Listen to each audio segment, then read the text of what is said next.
Assalamualaikum warahmatullahi wabarakatuh. Apa kabar teman-teman semuanya? Tetap semangat, jaga kesehatan. Semoga semuanya selalu dalam lindungan Allah Subhanahu wa Ta'ala. Untuk video pembelajaran kali ini, kita akan belajar bersama mengenai indahnya kebersamaan. Tema 1 dan subtema 1, keberagaman budaya bangsaku. Sudah siap semuanya? Oke, kita mulai ya. Telah kita ketahui bersama bahwa Indonesia adalah negara yang sangat kaya. Indonesia memiliki keberagaman sosial dan budaya. Keberagaman tersebut meliputi hal-hal sebagai berikut. Yang pertama, keragaman suku bangsa. Yang kedua, keragaman bahasa. Yang ketiga, keragaman rumah adat. Yang keempat, keragaman tarian. Dan yang kelima, keragaman pakaian tradisional, keragaman senjata tradisional, dan keragaman alat musik tradisional.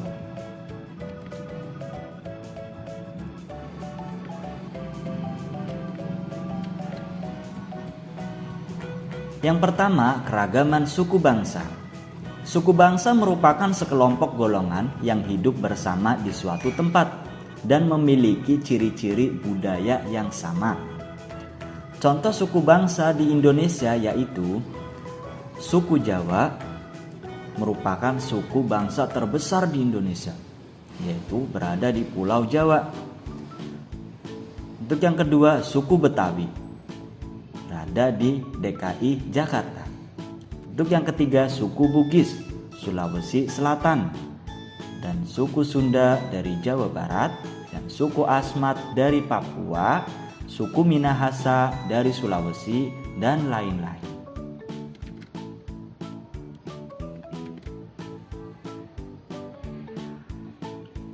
Untuk yang kedua yaitu keragaman bahasa.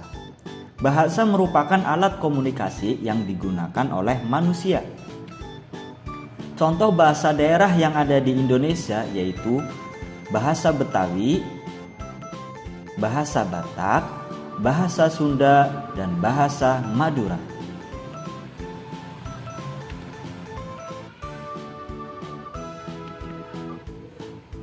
Untuk yang ketiga yaitu keragaman rumah adat.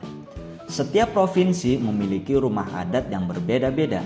Contoh rumah adat yaitu rumah Joglo dari Jawa, rumah Gadang dari Sumatera Barat, rumah Tongkonan dari Sulawesi Selatan, dan rumah Honai dari Papua.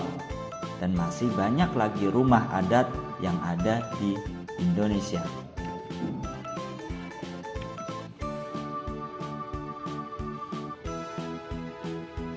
Untuk keragaman yang ada di Indonesia selanjutnya yaitu tarian. Tari merupakan bentuk kesenian yang memadukan antara gerak tubuh dan iringan musik. Contohnya yaitu tari saman dari Aceh, tari kecak dari Bali, dan tari piring dari Sumatera Barat.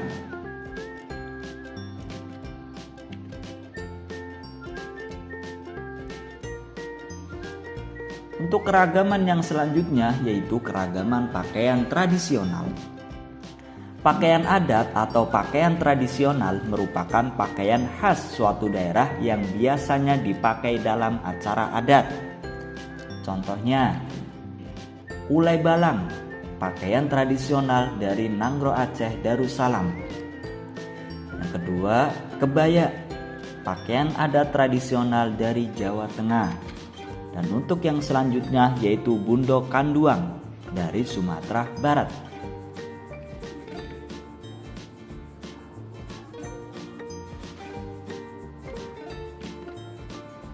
Untuk keragaman yang ada di Indonesia selanjutnya yaitu keragaman senjata tradisional.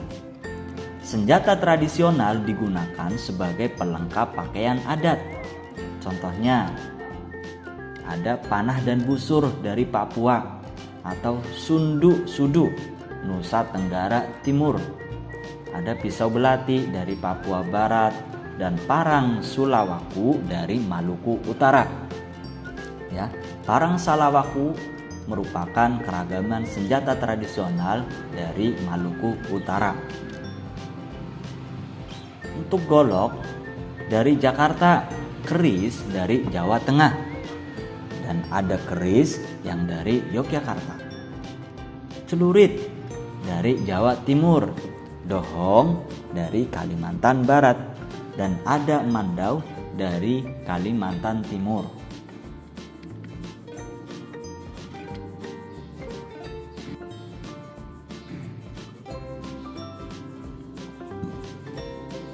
Untuk selanjutnya yaitu keragaman alat musik tradisional.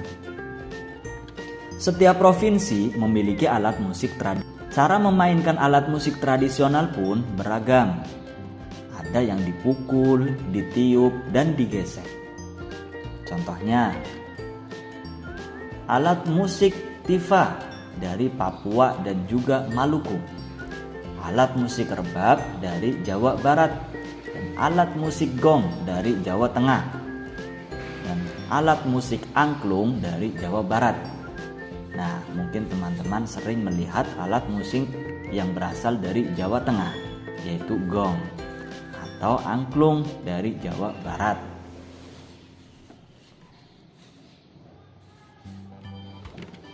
Kita lanjut ya. Perhatikan teks bacaan berikut ini. Pawai budaya. Pawai budaya sangat menarik bagi warga kampung Babakan. Pawai ini selalu menampilkan keragaman budaya Indonesia. Udin dan teman-teman tidak pernah bosan menanti rombongan pawai lewat. Tahun ini mereka datang ke alun-alun untuk melihat pawai tersebut. Kakek Udin pun terlihat sabar menanti. Terdengar suara gendang yang menandakan rombongan pawai semakin dekat. Dari barisan pawai terdepan terlihat rombongan dari Maluku. Rombongan laki-laki mengenakan kemeja putih, jas merah, dan topi tinggi dengan hiasan keemasan. Rombongan perempuan mengenakan baju cele. Baju ini terdiri dari atasan putih, berlengan panjang, serta rok lebar merah. Langkah mereka diiringi oleh suara tifa, alat musik dari Maluku. Bunyinya seperti gendang, namun bentuknya lebih ramping dan panjang. Budaya Maluku sangat unik dan menarik. Budaya Bali terkenal karena bunyi musiknya yang berbeda. Rombongan dari Bali membunyikan alat musik daerahnya. Cengceng namanya. Alat ini berbentuk seperti dua keping simbal yang terbuat dari logam. Nyaring bunyinya ketika kedua keping ini dipadukan. Rombongan dari Bali diikuti oleh rombongan dari Toraja. Wanita Toraja memakai pakaian adat yang disebut baju poko. Rombongan laki-laki menggunakan pakaian adat yang disebut sepa talung buku. Rombongan Toraja membunyikan alat musik khas mereka, Pak Pompang namanya. Alat musik ini berupa suling bambu besar yang bentuknya seperti angklung. Unik bentuknya, unik pula bunyinya. Budaya Toraja sangat menarik untuk dipelajari. Udin dan teman-teman senang melihat pawai budaya. Selalu ada hal baru yang mereka perhatikan setiap tahun.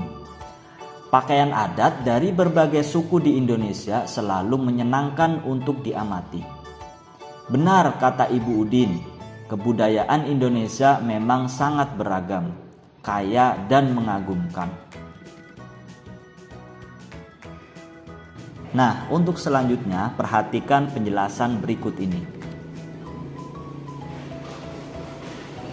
Dalam setiap teks bacaan terdiri atas beberapa paragraf. Setiap paragraf memiliki gagasan pokok dan gagasan pendukung. Gagasan pokok adalah topik yang dibahas pada suatu teks. Gagasan pendukung adalah uraian atau informasi tambahan untuk gagasan pokok yang terletak pada kalimat penjelas. Gagasan pokok dan gagasan pendukung disampaikan tersurat maupun tersirat.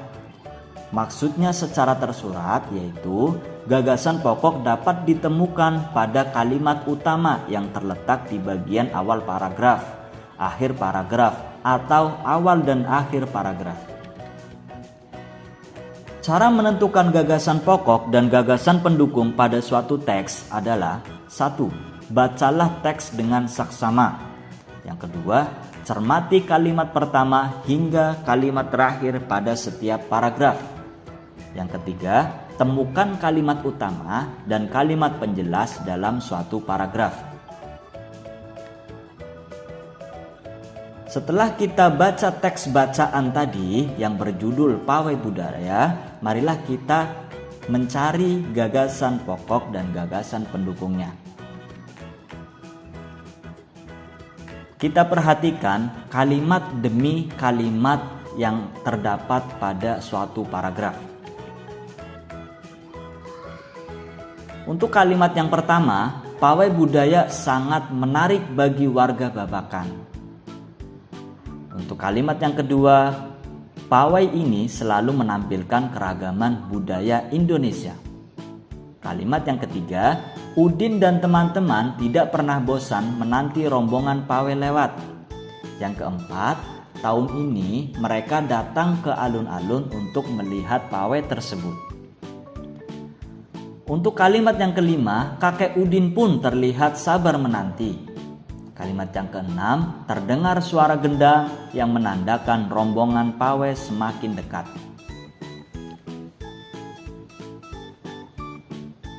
Sekarang kita perhatikan dari kalimat yang pertama sampai kalimat yang keenam.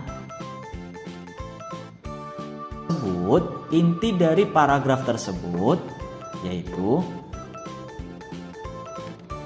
pawai budaya sangat menarik bagi warga Babakan. Itu yang disebut dengan gagasan pokok. Gagasan pokok adalah topik yang dibahas pada suatu teks. Jadi, paragraf tersebut itu membahas tentang apa? Ya. Nah, untuk gagasan pendukungnya yaitu sekarang kita mencari apa yang membuat pawai itu sangat menarik. 1. Pawai ini selalu menampilkan keragaman budaya Indonesia. Nah, terus kalimat selanjutnya yang membuat pawai budaya itu sangat menarik bagi warga kampung Babakan ada apa lagi? Nah, selanjutnya Udin dan teman-teman tidak pernah bosan menanti rombongan pawai lewat. Karena pawainya sangat menarik, maka Udin dan teman-teman tidak pernah bosan menanti rombongan pawai lewat. Untuk selanjutnya, pawai budaya sangat menarik bagi warga Babakan. Tahun ini mereka datang ke alun-alun untuk melihat pawai tersebut. Kenapa mereka datang ke alun-alun? Karena ingin melihat pawai budaya yang sangat menarik. Kakek Udin pun terlihat sabar menanti dan terdengar suara gendang yang menandakan rombongan pawai semakin dekat. Jadi, kalimat penjelas pada paragraf tersebut itu merupakan gagasan pendukung. Bisa dipahami semuanya? Oke. Setelah kita mencari gagasan pokok dan gagasan pendukung pada paragraf pertama, marilah kita coba temukan gagasan pokok dan gagasan pendukung pada paragraf kedua, ketiga, keempat, dan kelima. Selamat mencoba teman-teman semuanya, tetap semangat, jaga kesehatan. Semoga teman-teman selalu dalam lindungan Allah Subhanahu wa Ta'ala. Sampai jumpa di pembelajaran selanjutnya. Assalamualaikum warahmatullahi wabarakatuh.